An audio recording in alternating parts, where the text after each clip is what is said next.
Muy buenas noches, sean todas y todos bienvenidos a la misión 1390 de Jornada Extra, que cuenta esta noche con la compañía de Manuel Matos Moquete, Premio Nacional de Literatura de este 2019. Será galardonado el próximo martes, pasado mañana, en un acto en el Teatro Nacional.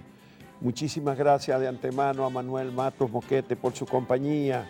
También vamos a tener dos reportes. Uno de ellos es la reproducción de un documento gráfico verbal que hizo en estos días Marino Zapete sobre la fortuna de Julio Jacín en Baninter, cómo se quedó con el dinero de Baninter. Un comentarista de la televisión que sigue vigente en la historia de este país. Se dan cosas muy absurdas. El dinero de Baninter se perdió definitivamente. Hubo algunos que cumplieron condena, pero la recuperación de los bienes no se pudo. Pero para que conte históricamente vamos a reproducir ese trabajo.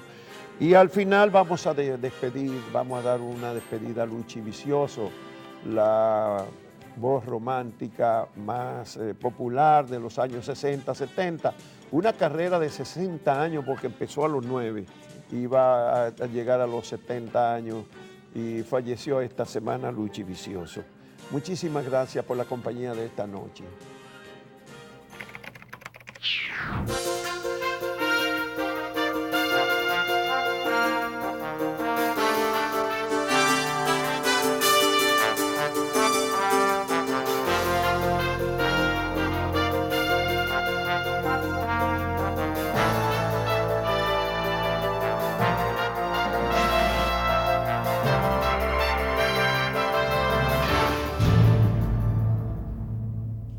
El presidente de la República fracasó en su segunda convocatoria a la firma del pacto eléctrico. Sorprendió a la mayoría de la población la forma en que se hizo esta convocatoria, que fue rechazada con un documento técnicamente muy bien elaborado por el Partido Revolucionario Moderno, 25 minutos después de que el PRM publicara su decisión. El pacto fue abortado.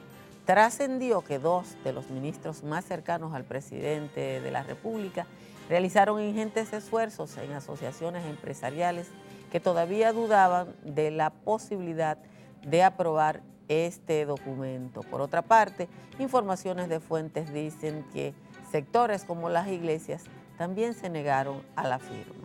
Hubo que daban sectores empresariales como la Asociación de Empresas Industriales de Herrera y la Federación de Asociaciones Industriales, pero la primera, la de Herrera, cambió su directiva recientemente y el nuevo presidente es un suplidor de la CDEE y la Asociación de Herrera accedió a firmar, pero no ocurrió así con otros sectores religiosos e industriales y con el sector social que tuvo en las negociaciones del pacto y que definitivamente incluso denunció que el pacto que se pretendía firmar era diferente a lo que se había discutido a lo largo de 2 años. Hay que recordar que el Partido Revolucionario Moderno se había retirado de las conversaciones para el pacto antes de que en noviembre del año 2017 se anunciara que en el diciembre siguiente se iba a firmar. No solamente no se firmó en el 2017, en diciembre del 17, sino en todo el 2018 entero. Y 14 meses después de improviso se anunció con 48 horas de anticipación que ya todo el mundo lo iba a firmar. Fracasó definitivamente la firma del pacto eléctrico. Por otro lado, algunos empresarios se quejaron y culparon a la oposición porque entendían que debería ir la oposición como manso cordero detrás del presidente de la República, que necesita algunos éxitos para ver si abre un poquito sus expectativas de convertirse en el primer presidente que modifica 2 veces la misma constitución él mismo para reelegirse. No se pudo lograr esta firma del pacto 6 días antes del discurso a la nación que debe presentar la memoria del año el próximo miércoles. Bueno, y también tuvieron que volver a anunciar el inicio de las operaciones de Punta Catalina. En el caso de Punta Catalina, la primera de las 2 plantas eléctricas que deben generar un total de 700 megavatios de energía, debió iniciarse en octubre del año 2017. La penalidad por cada día fuera de servicio después de la fecha es de $220,000. El gobierno de Medina no ha dicho cuánto han pagado el consorcio que construye Punta Catalina por ese atraso, pero de nuevo lo anuncian para este fin de semana. Y luego una de las curiosidades, Juan Bolívar, es que no lo hizo ni el director de la planta, ni el presidente de la Corporación de Empresas Eléctricas, sino el ministro de Hacienda. Mientras tanto, después de todo, la Conferencia del Episcopado Dominicano emitió su mensaje con motivo de la festividad de la independencia, en el que hace un urgente llamado a un comportamiento ético en la sociedad dominicana para afrontar problemas como el tráfico y consumo de drogas, la corrupción y la impunidad, los feminicidios y los problemas migratorios, entre otros. Los obispos también citaron la impunidad y los vicios de la política como parte de los males fundamentales de la sociedad. A los obispos se unió la embajadora de los Estados Unidos, Robin Bernstein, que expresó esta semana su preocupación por los niveles de corrupción en la sociedad dominicana. Y a propósito de las preocupaciones de las embajadas, el Reino Unido, la del Reino Unido se unió a la de Estados Unidos esta semana en anunciar también que había advertido a sus nacionales sobre la fuerte incidencia de la inseguridad en el país por la delincuencia común. Se filtró un documento de la Embajada de los Estados Unidos a propósito de la denuncia en contra del miembro de la Suprema Corte de Justicia, Fran Soto, por la negociación, la venta de un inmueble que hizo al imputado de asesinato Arsenio Quevedo cuando éste estaba en un proceso. Los hechos posteriores a esta situación indican una injerencia del magistrado Soto que logró que 5 miembros de la Inspectoría del Poder Judicial fueran suspendidos, al igual que 3 oficiales del Tribunal Superior de Tierras. La presidenta de Transparencia Internacional, de visita en el país, lanzó un balde de agua fría sobre el proyecto de automatización del voto en la República Dominicana, cuando dijo que en muchas partes del mundo se ha rechazado porque no garantiza el secreto del voto, que es un principio internacional, y dijo que cuando a un elector se le registra electrónicamente y se registra su voto automático, también queda marcado por quién votó y que se puede sacar los resultados de las elecciones de por qué votó cualquier ciudadano que se quiera investigar.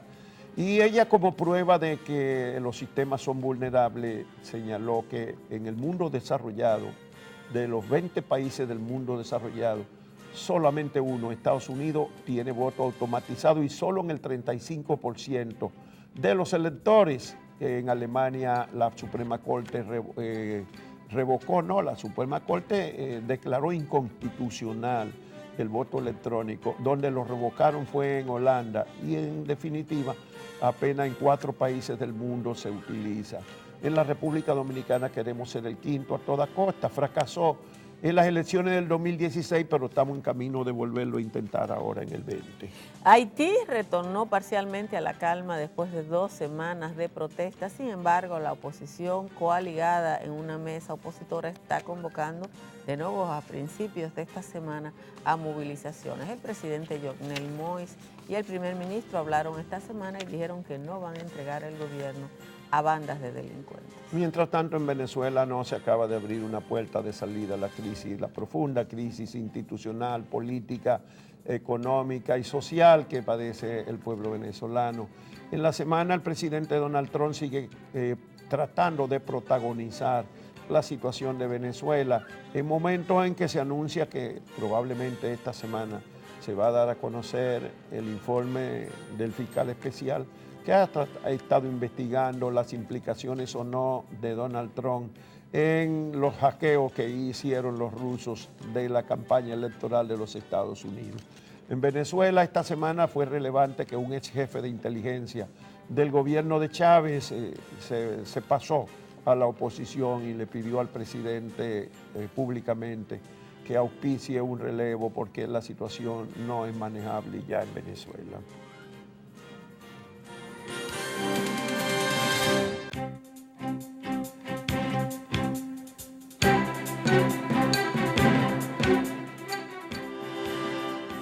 El fraude del Banco Baninter fue la tercera estafa más importante en toda América Latina en su historia. Llevó los niveles de pobreza de la República Dominicana por encima del 50% de la población.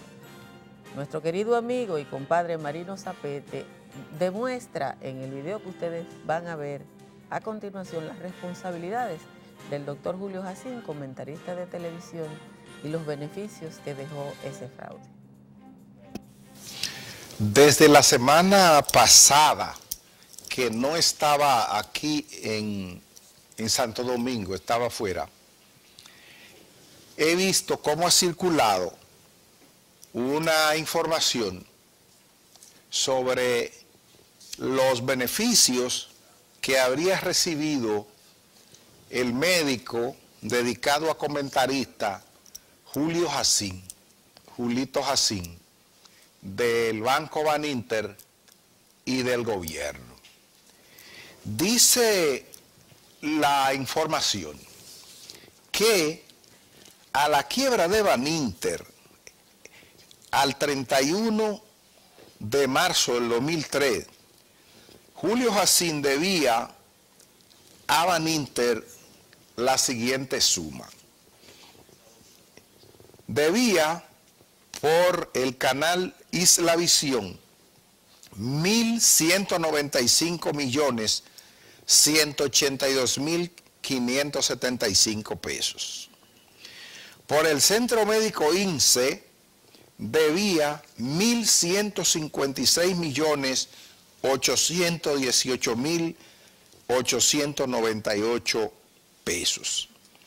Por el consorcio Caña Brava, Julito debía 413.903.936. En total, cuando Baninter quebró, dice la información, Julito debía 2.705.905.409 pesos.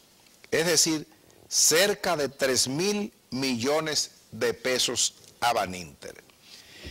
Dice la información que esas deudas pasaron al Banco Central junto a los activos de Baninter, y en el año 2006 Julito Jacín le pidió a Leonel Fernández que le permitiera pagar la deuda del canal Islavisión con un intercambio de publicidad, a lo que el gobierno rechazó, se negó, dijo que no, eran más de 1.000 millones y él quería pagar el canal con publicidad. Julio Jacín perdió el derecho del canal, pero en el año 2013 el presidente Danilo Medina aceptó del negocio la propuesta de Julito Jacín y le entregó el canal otra vez a cambio de que le pagara la deuda en un intercambio publicitario. Desde el año 2013 se hace el intercambio a través del canal mediante publicidad de Punta Catalina, además de tener una sección diaria en su programa en la revista 110 sobre energía que dirige Rubén Bichara, el segmento.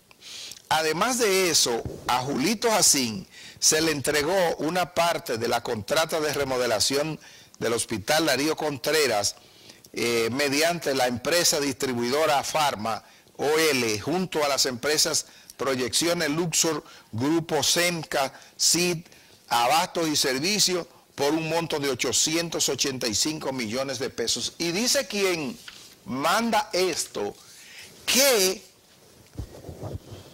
en eso radica la actitud de Julito Jacín con Leonel Fernández y obviamente en favor de Danilo Medina. Yo quiero decir lo siguiente: no sé qué tan exactos son los números que da y qué certeza, qué porcentaje de certeza tiene eso. Sin embargo, puedo decirles a ustedes que Julito Jacín fue uno de los principales beneficiarios de Baninter recibió miles de millones de pesos sin tener que poner en garantía, porque Julito no tenía que poner en garantía.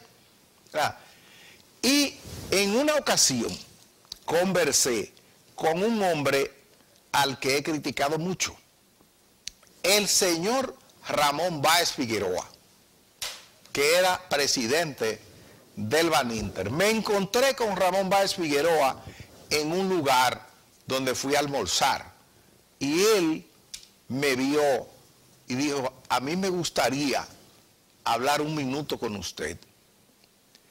Me dijo, usted ha sido uno de los tipos más críticos que yo he tenido, que ha hablado de que yo soy ladrón, de todo lo que yo hice con Baninter.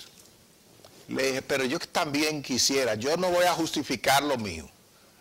Ahora, yo quisiera, me dijo ese señor que ustedes están viendo en la pantalla, que usted sepa que lo que pasó en el Banco Baninter durante mi gestión es prácticamente una chilata para el desastre que pasó con lo que han hecho las autoridades del Banco Central y de los gobiernos de Leonel Fernández y de Danilo Medina con lo que quedó de Baninter.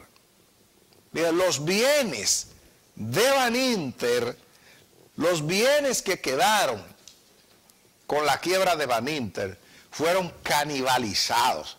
El día, me dijo, el día que se haga un informe de quiénes se han beneficiado con todo lo que quedó de Baninter, cómo se canibalizó la cartera de crédito, los solares, las emisoras de radio, la televisión, todo eso, ese día usted se va a dar cuenta que aquí hay muchos de esos honorables que usted nunca ha mencionado, me dijo, que se robaron todo prácticamente. Entonces yo quería decir que Julito Jacín, por ejemplo, que ha sido un hombre que nunca tuvo éxito como médico, pero se metió a comentar y se hizo famoso. O sea, lo que él no obtuvo como médico, lo ha obtenido porque es un tipo que sabe manejarse en el medio de comunicación. Entonces, si aquí hubiera algún tipo de dignidad, Julito Jacín, el presidente Danilo Medina, la gente del Banco Central, deberían decir qué hay de cierto en esto, de que el gobierno de Danilo Medina le regaló un canal de televisión a Julito Jacín para que le pasara publicidad.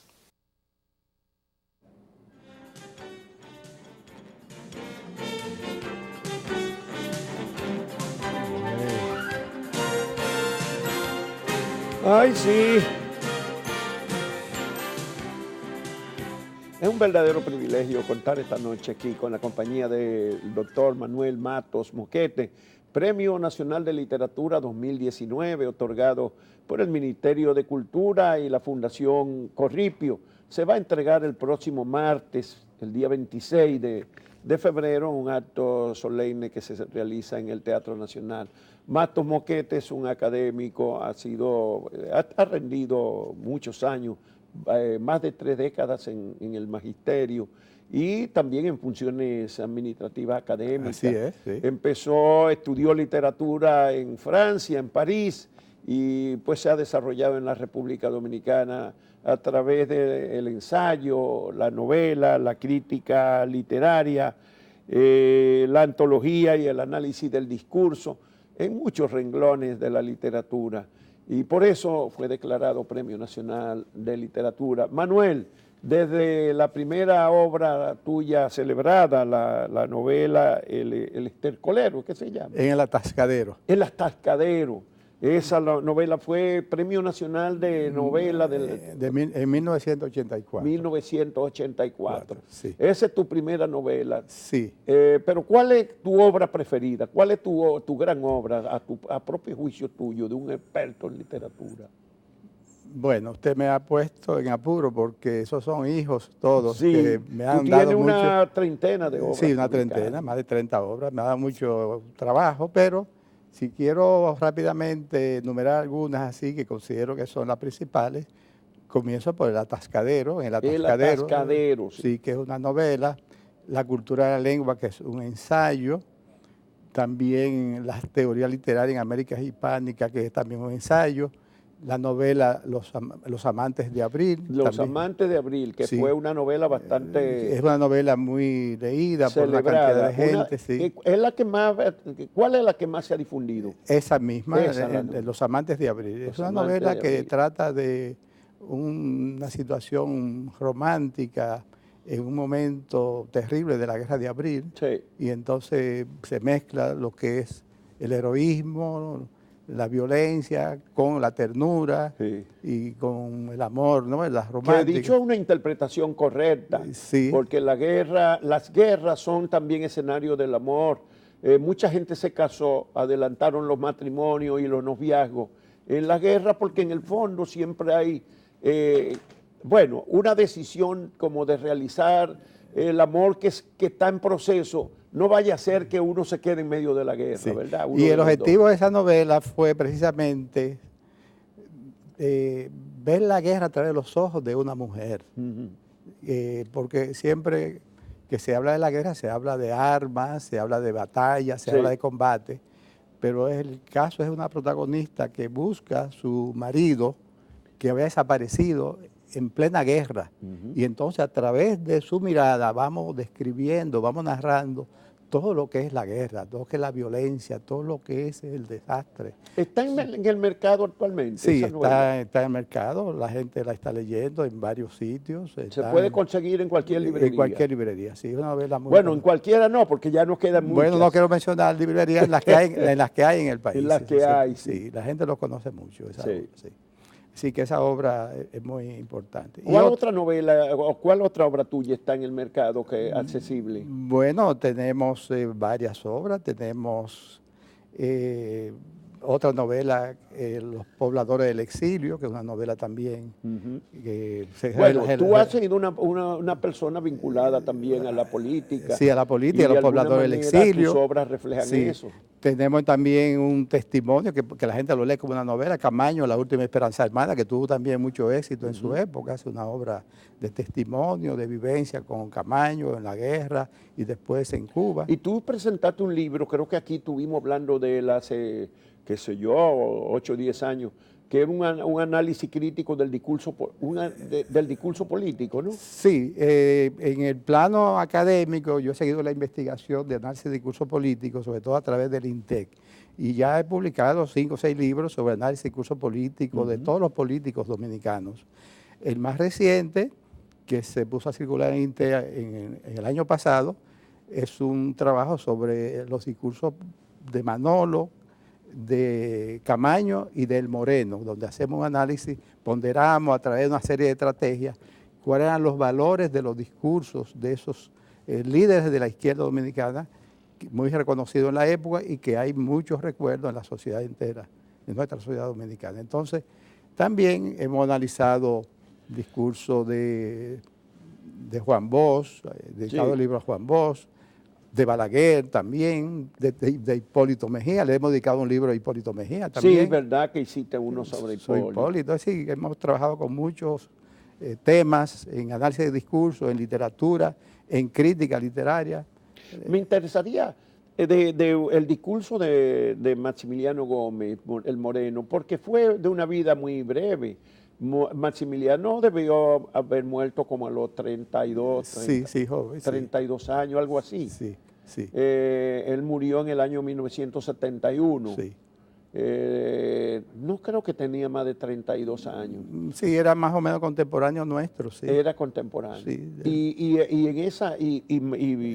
Y en tan poco tiempo él se sintió. Mucha gente piensa que hubiese sido del Moreno vivo porque fue un vigoroso líder de la izquierda. Tal vez después de Manolo Tavares el que más fuerza mostró en la sociedad dominicana. Yo conocí al Moreno y fui amigo íntimo y compañero de partido. Yo era del Movimiento Popular Dominicano. Ah, tú fuiste del MPD. Sí, Moreno vivió en mi casa, ahí en la Salcedo 61. Y yo, en cierta manera, estuve por su casa en Miramar, en San Pedro de Macorís. Siempre hubo una buena relación entre el Moreno y ese grupo de dirigentes y militantes del MPD. Y yo guardo un recuerdo muy puro, muy fuerte, de un Moreno que era un cerebro, una capacidad de análisis increíble. Se dice que, bueno, no tuvo gran escolaridad, pero tenía un talento político fundamental. Y escribía, era buen ensayista, tenía una capacidad para escribir, una escritura impecable. Él escribía sus propios discursos. Sí, yo lo veía escribir, manuscritos. Pero además él tenía una capacidad comunicativa verbal muy fuerte. Sí. Entonces, aunque fue joven, murió joven, en plena guerra civil, en la guerra de abril, empezó a desarrollarse, ¿no?, como realmente el líder nato del Movimiento Popular Dominicano, a tal punto que llegó ya en los años 70 a ser un líder prácticamente nacional en el plano político, que se codeaba con Peña Gómez, con todos esos líderes. Y además tenía una gran capacidad de concertación con gente de muy diversas. Bueno, ese movimiento popular dominicano tuvo mucha, incluso después se unió al PRD, al PQD y al Social Cristiano en el Acuerdo de Santiago en el 74. Parte de las tesis que sostiene el Moreno en su discurso que analizamos es esa, precisamente, el enfoque que él tenía acerca del gobierno de Balaguer y de la necesidad de salir de ese gobierno aliándose con todas las fuerzas opositoras. Incluyendo con el partido de Elia Wessing, que apenas no hacía una década, era el que enfrentó la revolución constitucionalista desde San Isidro y bombardeó la ciudad. El Moreno fue un gran talento que hay que redescubrir, que tiene muchos aportes en cuanto a sus ideas y a su participación directa. Bueno, el discurso de Camaño es diferente, porque Camaño no escribía discursos, le escribieron los discursos, ¿verdad? Tengo entendido eso, pero de todas maneras son los discursos que él pronunció. Esa es una versión que se lo escribieron, pero pienso que es muy parcial. Yo pienso que él escribió la mayoría de los discursos. Porque la mayoría los escribió porque la mayoría de discursos de Camaño en la guerra son arengas, son del género militar prácticamente, son breves, son llamamientos.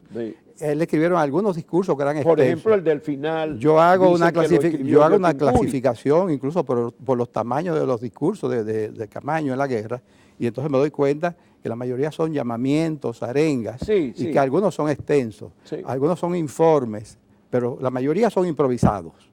Son para llamar, para alertar, para alentar a la población, para orientar. Y entonces esos discursos nadie pudo haberlos escrito. Algunos sí. El que tú no analizaste fue el discurso de Peña Gómez. También está analizado. Hay un libro completo donde analizamos. Un libro completo. El discurso de Peña Gómez. Yo digo que... Porque ese sí escribió discursos. Yo digo que la mayoría de las reformas políticas que ha habido en el país en los últimos 30 años están en los discursos de Peña Gómez. Porque él proponía todo lo que es la democracia participativa, el gobierno compartido, y a partir de esa tesis del gobierno compartido, que era su tesis principal, él introdujo una serie de propuestas que no se han cumplido todas, pero que se han ido insertando poco a poco, mediatizadas desde luego, en la sociedad dominicana. Es decir que yo pienso que si hoy tenemos una democracia al nivel que la tenemos, en gran medida debemos a la capacidad que ha tenido de hacer propuestas políticas y de ser de alguna manera orientador de todo un sector muy importante de la sociedad, porque no hay que olvidar que el Partido Revolucionario Dominicano fue en un momento determinado el partido mayoritario de este país. Bueno, la pena es que él como Juan Bosch, los dos líderes populares más significativos del periodo post-Trujillo, apenas gobernó Bosch 7 meses y Peña Gómez nunca pudo llegar al poder. Exactamente, sí. Manuel, estás retirado ya de la academia, llegaste a un decanato en el INTEC, el Instituto. Sí, fui decano de Humanidades, ya me retiré de la Universidad Autónoma de Santo Domingo, donde pasé 35 años, de INTEC, donde pasé 36 años, Y bueno, me he dedicado a escribir, a publicar. ¿Estás escribiendo? ¿Qué escribes ahora? Estoy escribiendo, siempre estoy escribiendo.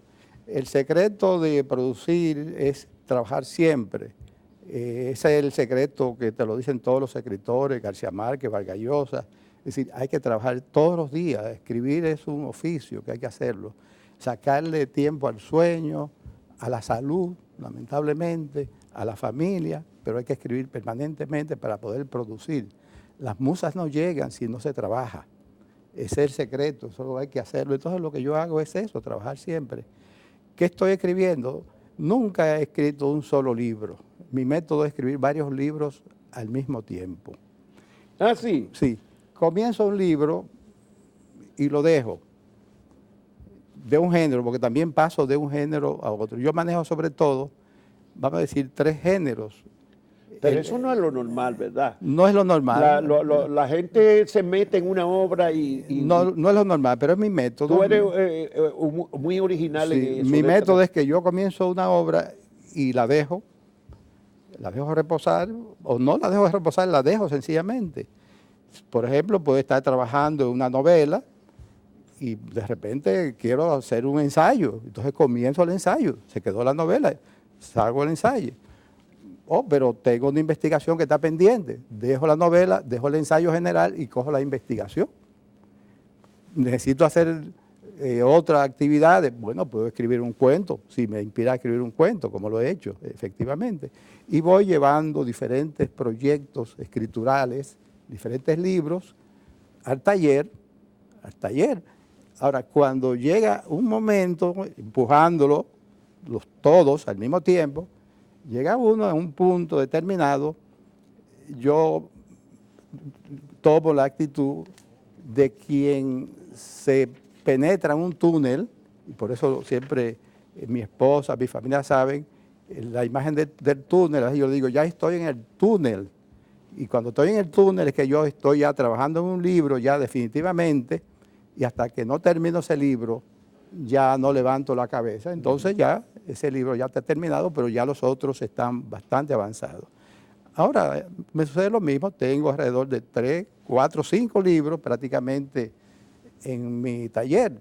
Ahora mismo. Ahora mismo, si usted me dice, deme un libro para publicarse, yo se lo doy. Porque Ya listo, ya se lo puedo dar.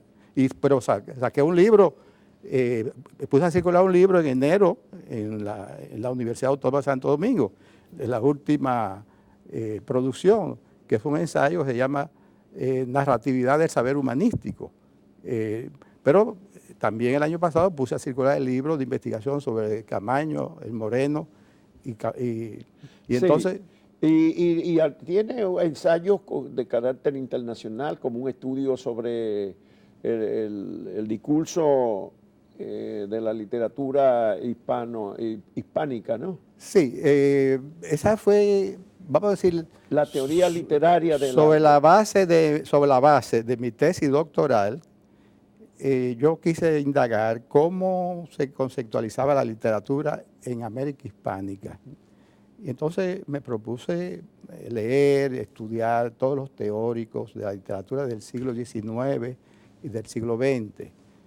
Estoy hablando de Andrés Bello, de José Martí, estoy hablando de Rubén Darío, estoy hablando de Rodó, estoy hablando de Pedro Enrique Ureña, estoy hablando de Fernández Retamar, estoy hablando de todos los teóricos, y entonces elaboré un material, un texto, un ensayo que se llama Teorías Literarias en América Hispánica, donde se plantean los grandes enfoques en términos teóricos, no en términos de crítica literaria, sino de teoría. ¿Cuáles son las teorías que han primado en América Latina como si fueran grandes poéticas?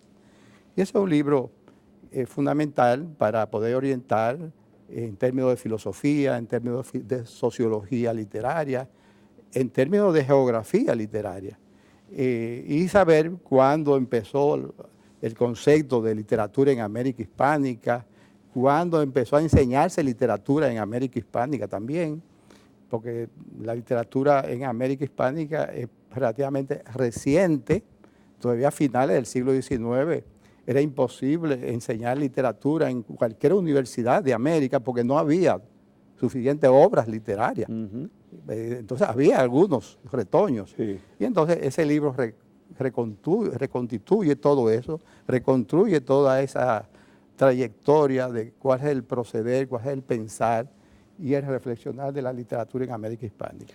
Tú eres el 29º Premio Nacional de Literatura, eso comenzó en el 90, cuando se le entregó justamente, pues quisieron ser muy equitativos y se le entregó conjuntamente a Balaguer y a Bosch en el 90, pero a partir de ahí ha pasado una buena pléyade de los escritores jóvenes dominicanos de tu generación, de la generación de los 60 y los 70.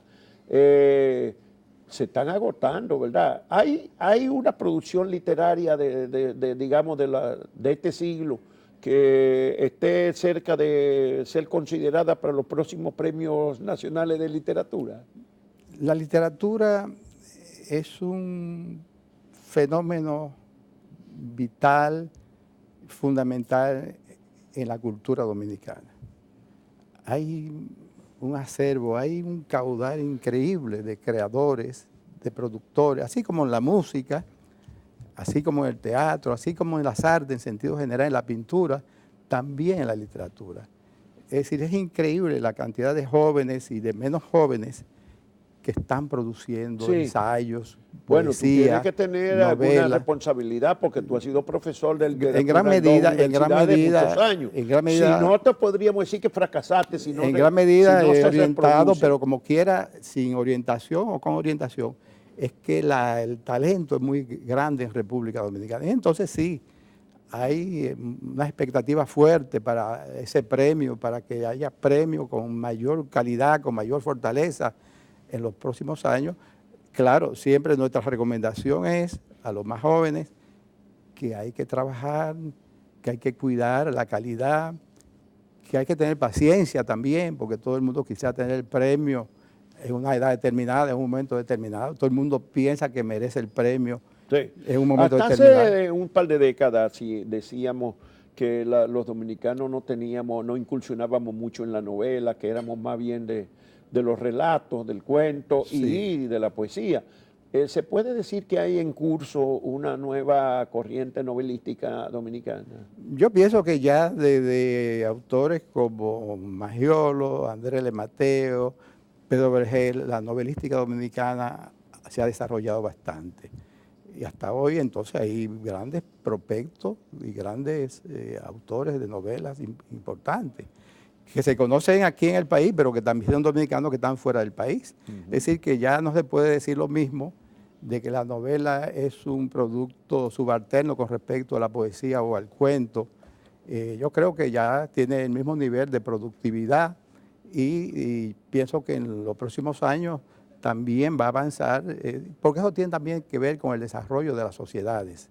Es decir, cuando hay sociedades más abiertas, más democráticas, donde la gente tiene capacidad de crear, de producir, de inventar, de generar conflictos, de generar imágenes, de generar personajes, situaciones, en esa medida también se produce la literatura. Es decir, que bueno, pero a los intelectuales dominicanos en general se le está acusando de haberse ausentado del discurso político, de las preocupaciones sociales, que se han hecho o han sido, se han acomodado, digamos, cada uno en su zona de confort.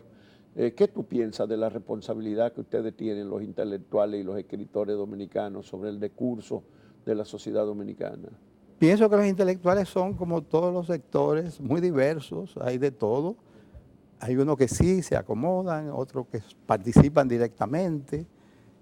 Entonces hay de todo. Yo pienso que hay también una historia ahí de muchos intelectuales que han estado y están presentes en todos los procesos sociales y políticos de República Dominicana.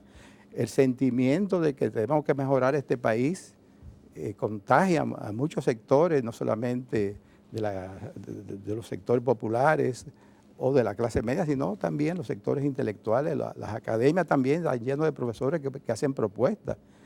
Pienso que el país tiene muchas oportunidades de poder producir cambios, precisamente porque hay grandes intelectuales que sociólogos, Hay algunos que escritores. se han cansado, dicen que, Siempre ya, hay, porque- que ya rindieron su cuota, que no han visto los frutos, Porque que la es sociedad diverso. dominicana es lenta en cambiar y algunos se han cansado. Es ¿Tú di- eres de los que no se cansan o tú ya No, porque, Juan Bolívar, te voy a contar que yo he acumulado 3 vocaciones en mi vida Tres? que se han mantenido de manera permanente. La vocación por el compromiso social Esa es inmutable. siempre es permanente. Yo siempre he estado ligado de cerca, de lejos, aunque tú me veas un poco ausente, yo estoy ahí, Sí, está. en todo lo que es las inquietudes de la gente. Si no me ven en un partido político, me ven en la academia, pero en la academia estoy también propugnando el cambio, Sí, sí, sí. porque hay manera también en la Claro, educación desde de la academia también. hacerlo. O sea que esa es una vocación. La vocación literaria también ha sido permanente. Entonces, desde temprano fue un lector entusiasmado. ¿Y cuál es la tercera? La vocación científica. Yo siempre me ha gustado el análisis, el manejo de los métodos, el manejo de la cátedra, de la academia, porque hay gente que dicen, yo soy escritor, pero no soy catedrático, no soy científico. No, yo soy investigador. Yo vivo de la investigación. Me gustan los métodos, me gusta la metodología. Y no solamente las ciencias humanísticas, también las ciencias experimentales. Me fascina la matemática, me fascina la química, me fascina la física, me fascina la tecnología, me fascina pensar y discutir sobre la inteligencia artificial. Si todos esos temas me fascinan. Bueno, entonces pues ya ustedes ven por qué le otorgaron el Premio Nacional de Literatura del 2019 al doctor Manuel Matos Moquete. Este martes hay que acompañarlo a la recepción de ese premio y seguro que vamos a escuchar un pues buen está usted discurso. invitado y todos Un mis estudioso amigos. del discurso va a producir un gran discurso seguro este martes. Muchas gracias. Sí. Muchísimas gracias, Manuel, por haber venido a conversar con nosotros aquí esta noche en Jornada Extra. Gracias a ti, Juan Bolívar.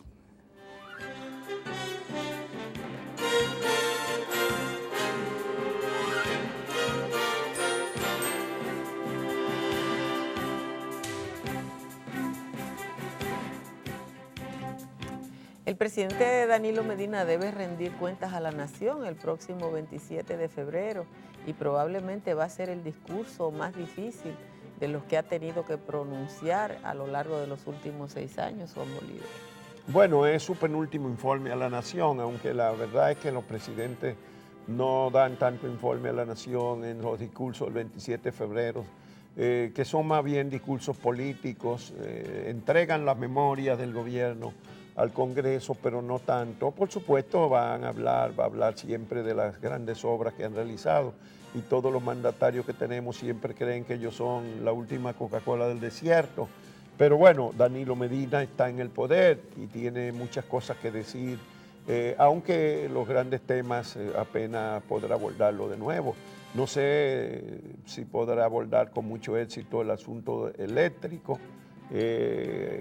precariamente si habrá funcionado o no funcionado la planta Punta Catalina. Ya no pudo poner entre sus logros el pacto eléctrico, que quedó pendiente, igual que el pacto fiscal, que ni siquiera ha emprendido, de los 3 grandes pactos que estableció la Ley de Estrategia Nacional de Desarrollo del año de enero del 2012 y que todavía pues se queda coja. Bueno, y va a entrar también a este proceso de rendición de cuentas con muy poco que contar en el aspecto de la educación, porque probablemente el presidente Medina vuelva a hablar de la construcción de aulas y escuelas, pero las dos investigaciones sobre el decurso de la calidad de la educación después de 6 años de 4%, indican que la mejoría en la calidad de la educación todavía no se ha producido. Bueno, tampoco podrá decir mucho de la salud, que el año pasado apenas fue el 1.7% del PIB que se destinó al sector salud. Hay que decir que el promedio en América Latina anda por 5.5, estamos tan lejos. Pero bueno, pudieron concluir una parte de los 56 hospitales que tenía el gobierno hasta el año pasado todavía en reconstrucción. No lo pudo terminar todo como se prometió en el discurso del año pasado, pero digamos que terminaron por lo menos la mitad de eso. Habrían terminado 30 y pico, creo que 34 hospitales, lo que estaban en proceso, pero hay que decir que la capital y Santiago, que son las poblaciones que concentran la mayor parte de la población del país. En el caso de la capital, el Hospital Luis Eduardo Aybar y el Hospital Padre Villini están fuera de servicio. Y están en reconstrucción todavía la maternidad. Y en el caso de Santiago, el José María Cabral Ibáez también sigue intervenido. El principal hospital regional. Y el más grande de la República Dominicana. Bueno, en términos de transporte que puso en circulación finalmente, fue en agosto pasado, que puso en servicio la segunda línea del metro. La extensión de la segunda línea, la misma que él inauguró, entre comillas, en la campaña electoral. Unos días antes de las elecciones del 2016, que puso en servicio 2 años y 4 meses después. Pero bueno, ahí hablará de otra vez de la visita sorpresa. De la visita sorpresa y la gente que ha sacado de la pobreza, el presidente que considera que este ya es un país de clase media, aunque más del 50% de los asalariados reciben un ingreso mensual menor al costo de la canasta familiar del quintil más pobre. Uno no entiende esas cosas, como es que si más de la mitad de los trabajadores, no estamos hablando de desempleados, de los trabajadores, no alcanzan el costo de la canasta familiar de los más pobres. ¿Cómo es que somos un país de clase media? Bueno, porque ¿Cómo es que hemos disminuido tanto la pobreza? Pero bueno. Es que se creó una categoría nueva. Eso ha sido muy fácil. Sí, la categoría, ¿cómo que se llama? Vulnerable. En vulnerabilidad. Sí, ya no son pobres, sino en situación de vulnerabilidad. De vulnerabilidad. Es verdad. El que tiene un ingreso de $2 al día, que son 100 pesos, está en la extrema pobreza. El que tiene un ingreso de $4 al día, que son 200 pesos, es pobre, pero el que tiene un ingreso de $5 al día es vulnerable. Bueno, pues ahí está, por ahí es que viene el discurso, bueno, un discurso político de arriba abajo que va a ser, porque a menos que el presidente quiera aprovechar ese escenario para disipar la duda y decir que se acoge al mandato de su propia constitución que le prohíbe la reelección, todavía hay quienes creen que el presidente va a seguir tratando de encontrar una brecha, que hasta ahora no aparece esa brecha, y que ese discurso podría ser su último intento de abrir esa brecha, proclamándose el campeón del desarrollo y de la lucha contra la pobreza en la República Dominicana. Pero bueno, eso es el miércoles y vamos a estar para ver el discurso del presidente Danilo Medina en lo que puede ser su penúltimo informe a la nación. Bueno, vamos a despedir esta edición de Jornada Extra despidiendo también a una de las grandes voces de la vida dominicana. La gran dama de la canción, Luchi Vicioso, nos dejó esta semana y este tema despide esta edición de este programa. Hasta el domingo.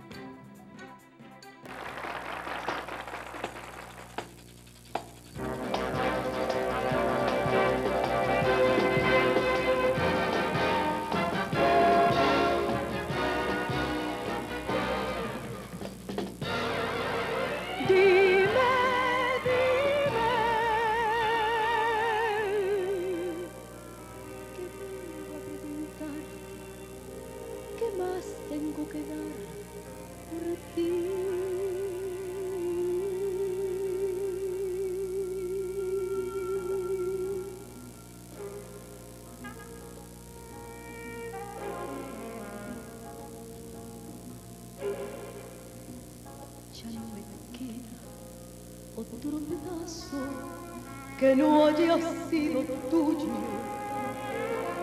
¿Quién demonios crees que da lo suyo como yo te lo di? Basta con decirte que me siento como tu duplicado, a quien nunca has amado como huella de ti.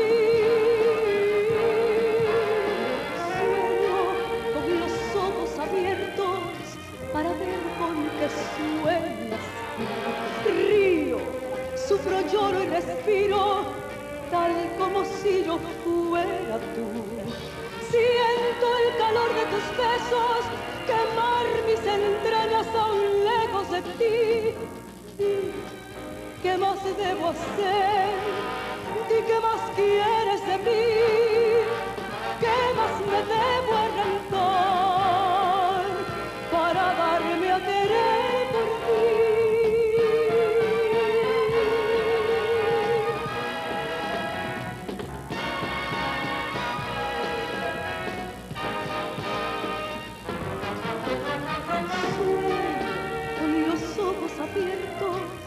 para ver con qué sueñas tú.